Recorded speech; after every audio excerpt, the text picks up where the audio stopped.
lucky enough, you may have caught a few words here and there. And this is what my everyday life was like during my first year in the United States. My name is Sura Aldulaimi, and today I would like to tell you about my struggles of learning the English language. Learning a whole new language is a lot harder than it may seem because not only do you have to actually know the words, but you also have to understand the underlying meaning, the culture.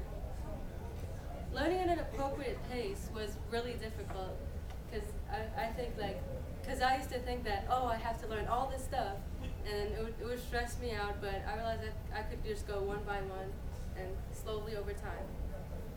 And whenever I went out in public, I would take a dictionary with me, and so whenever I didn't know a word, just look it up, and I see what it means, and I see if it would help me understand anything.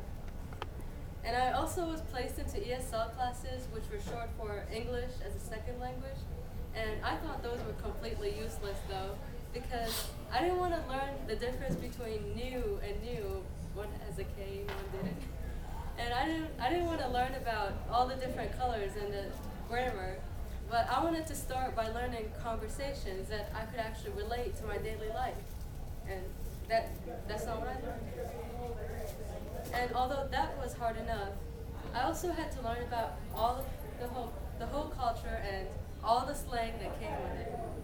And I heard a lot of people say LOL, but I didn't really know what it means, and I didn't want to ask anyone because I thought it would make me look stupid, and I didn't want to look stupid. So I used Google, of course, and I found out what it means. And I also had to learn about all the holidays because when I was in Iraq, I didn't know about any of them, like Easter, Halloween, and Valentine's Day. Because on Valentine's Day I would see couples and hearts. I'm like, oh yeah. And when to learn about those, I used Google and of course, and I also asked my friends about them.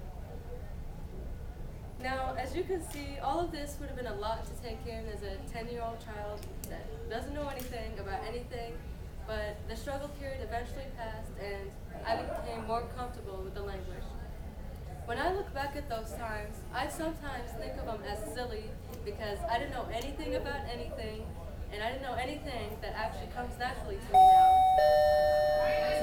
But that, I believe, is a part of learning something new. شكرا للاستماع على عرض ماتيو ويتأثر معرفتكم. That was, thank you for listening to my presentation, and I'll gladly listen to yours. Thank you.